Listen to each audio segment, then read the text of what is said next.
Right now, you are not in a whiskey shop. You are not trying to decide whether or not to buy a bottle of Glenturret Cameron's Cut. I know, I'm basically psychic. Also, there were only 211 bottles that were actually made, and of those, only 11 haven't been sold yet. And to buy those 11, you would need to go to the Glenturret Distillery and buy them in person.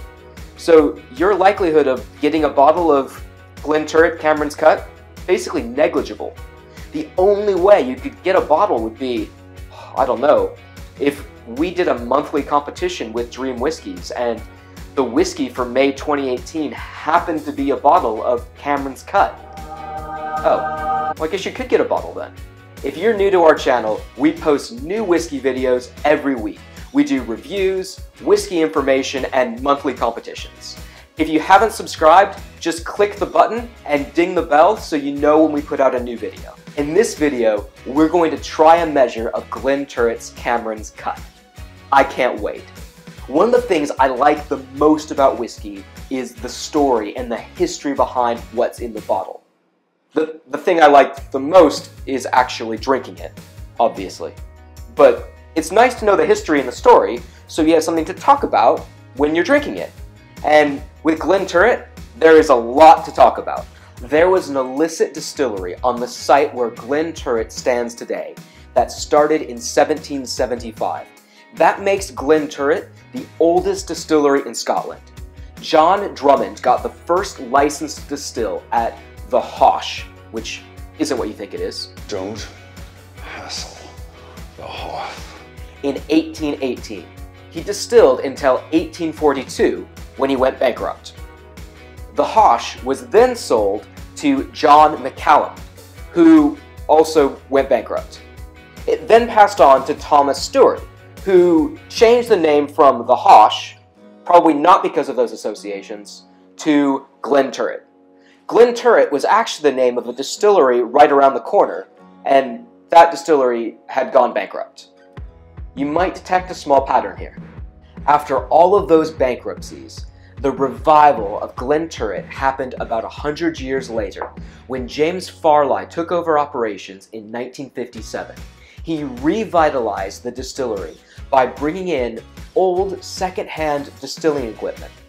He also integrated new buildings with the old buildings. He created a culture that recognized and embraced tradition in malt making. In fact, today, still staying true to their roots, they still mash their mash in mash tuns with wooden paddles.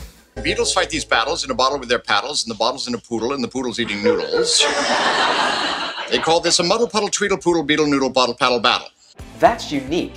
Not many distilleries still hand stir their mash in mash tuns with wooden paddles. This man is a genius. I don't know what they call it. It's probably just called part of their story. And what we're drinking today is a story in a bottle. The whiskey is in honor of Neil Cameron, who celebrated a trio of milestones. 40 years in the whiskey industry, 20 years as the distillery manager of Glenturret, and Icons of Whiskey Distillery Manager of the Year 2016.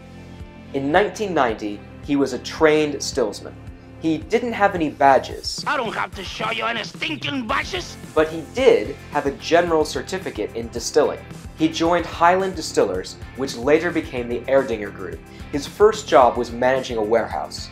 In 1995, he was the brewer at Glenturret, and by 1997, he was the distillery manager.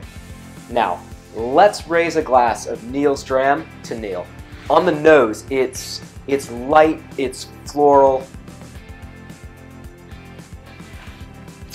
and on the palate, it's lovely.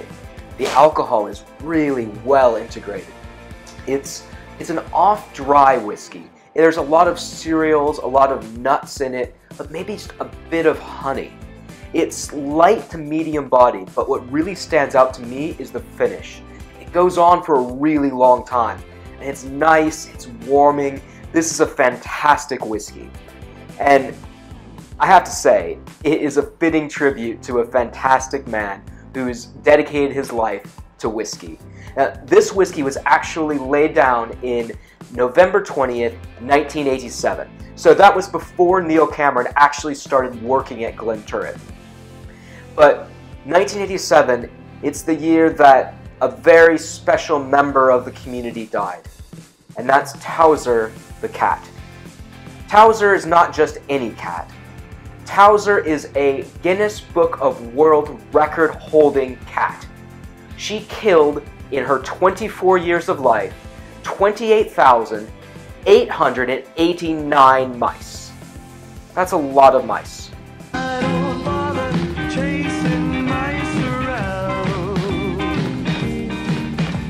If you'd like to try Cameron's Cut for yourself, the only way you're going to do it is to win a bottle from Dream Whiskies. Just click the link in our description to enter the competition. Good luck. This is a great whiskey that you really should try. If you miss out on this chance to win, don't worry. We put out a new competition with Dream Whiskies every month. Remember to subscribe to our channel and ding the bell so you know when the next one starts. To subscribe to the Top Whiskies channel, just click the subscribe button.